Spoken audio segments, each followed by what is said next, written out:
Hello friends, welcome to சம்பவங்கள் review. நம்ம இன்னைக்கு தங்கலான் படத்தில் ரிவ்யூ தான் பார்க்க போகிறோம். வாங்க வீடியோக்குள்ளே போகலாம். தங்கலான் படத்தோட ஒன்லைன் என்னென்னா, சியான் விக்ரம் அதாவது தங்கலான் வந்து அவருக்கு சொந்தமாக கொஞ்சம் நிலம் இருக்கும். அதை வச்சு விவசாயம் பார்த்துட்டு அவங்களும் அவங்க ஃபேமிலியும் வந்து இருப்பாங்க.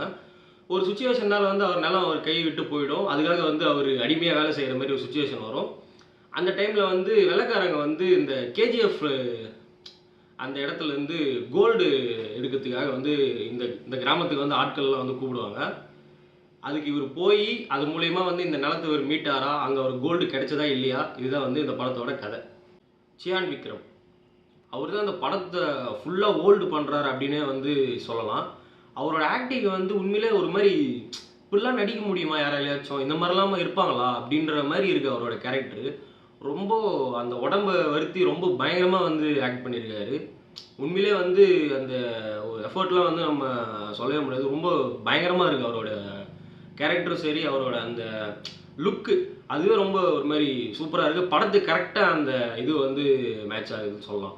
அதுவும் ஃபைட் சீன்லாம் வந்து நல்லா வச்சு அந்த கம்புலாம் வச்சு அடிக்கிற மாதிரிலாம் சில சீன்லாம் வரும். அதெல்லாம் வந்து ரியலாகவே அடிச்சிருப்பாங்களான்னு தெரில.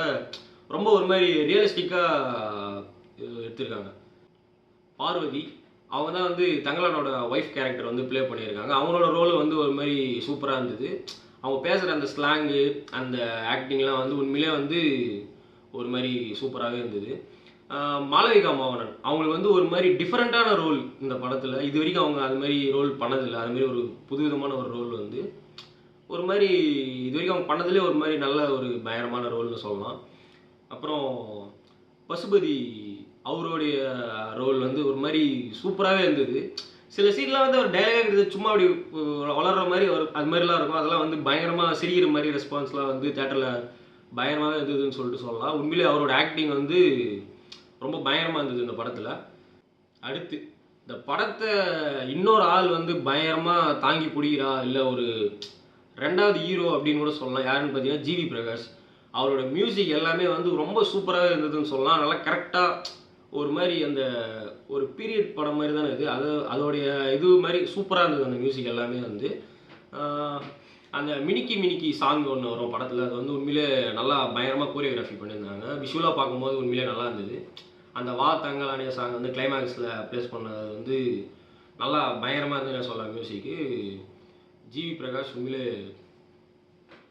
அப்புறம் படத்தோட மேக்கப் அந்த காஸ்டியூம் வந்து ரொம்ப சூப்பராக இருந்ததுன்னு சொல்லலாம். ஒரு மாதிரி ரியலிஸ்டிக்காக இருந்தது. இந்த படத்தோட எண்ட் கிரெடிட்ஸில் வந்து இந்த பழையசில் அவங்க வாழ்ந்தவங்களுடைய ரியல் பிக்சர்ஸ்லாம் வந்து போடுவாங்க. அதுக்கு எவ்வளோ சிமிலராக இருக்குமோ அந்த மாதிரி வந்து காஸ்டியூம்லாம் எடுத்து சூப்பராக பண்ணியிருக்காங்க.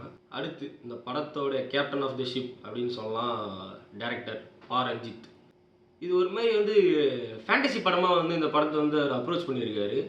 அது ஒரு மாதிரி புதுவிதமாக இருந்தது.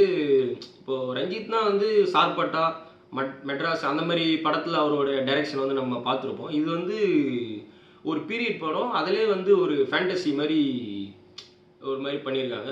இப்போ எக்ஸாம்பிள் சொல்லணும்னா 1000ல் ஒருவன் அந்த படத்தில் எப்படி ஒரு ஃப்ளேவர் இருக்குமோ அந்த மாதிரியான ஒரு ஃப்ளேவர் தான் வந்து இந்த படமும். ஒரு மாதிரி புதுவிதமாக ட்ரை பண்ணியிருக்காரு. படத்தோட எண்டிங் வரைக்குமே வந்து இது வந்து ஒரு ரியலிஸ்டிக்காக நடக்குதா, இல்லை வந்து இது ஒரு ஃபேண்டசியான படமா என்ன அப்படின்றது வந்து கடைசி வரைக்குமே அந்த இது போயிட்டே இருக்குது. கடைசி கிளைமேக்ஸில் வந்து ஒரு 10 நிமிஷம் ஒரு போர்ஷன் ஒன்று இருக்குது. அதில் தான் வந்து இந்த படம் வந்து என்ன நடக்குது, எதுக்காக இந்த ஒரு பர்பஸ் இருக்குது அப்படின்றத ரிவீல் பண்ணுற இடமா வந்து அந்த கிளைமேக்ஸில் வந்து உண்மையிலே சொல்லியிருக்காங்க. அப்போ தான் வந்து இந்த படமே வந்து ஒரு மாதிரி இதுக்காக தான் இந்த மாதிரிலாம் நடக்குதோ அப்படின்னு சொல்லிட்டு ஃபுல்ஃபில் ஆன மாதிரி ஒரு இது கிடைக்குது. படத்தோட நெகட்டிவ் என்னன்னு பார்த்தீங்கன்னா, படம் வந்து ரொம்ப ஸ்லோவாக வந்து மூவ் ஆகுது. ரொம்ப ஒரு ஸ்லோ நரேஷனாக இருக்குது. இப்போ ஒரு சீன் நல்லா போயிட்டே இருக்குன்னா அடுத்த சீன் வந்து கொஞ்சம் லேக் ஆகிற மாதிரி இருக்குது. திருப்பி அடுத்த சீன் வந்து கொஞ்சம் அப்படியே ஃபாஸ்ட்டாக போகிற மாதிரி இருக்குது.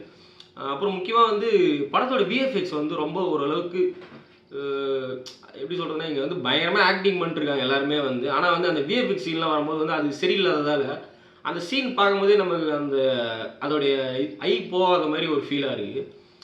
அது மேபி இன்னும் கொஞ்சம் பெட்டராக பண்ணியிருக்கலாம்.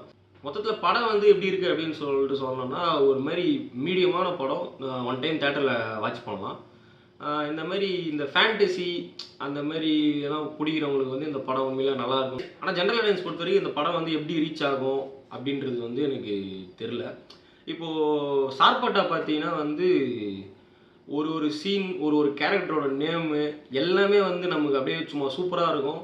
படம் வந்து உண்மையிலே ஒரு மாதிரி பயங்கரமாக இருக்கும், ஃபுல்ஃபில் ஆன மாதிரி இருக்கும். இந்த படத்தில் என்ன ஒரு பிரச்சனைனா வந்து எல்லாமே கரெக்டாக இருக்குது. அந்த ஆக்டிங்காக இருக்கட்டும், அந்த மேக்கிங் எல்லாமே சூப்பராக இருக்குது. ஆனால் ஏதோ ஒன்று இடத்துல வந்து இந்த படம் வந்து லைட்டாக மிஸ் ஆகுது அப்படின்ற ஒரு ஃபீல் வந்து கண்டிப்பாக கொடுத்துருது. மொத்தத்தில் ஒரு ஒரு வாட்டி நீங்கள் கண்டிப்பாக தேட்டரில் இந்த படத்தை பார்க்கலாம்.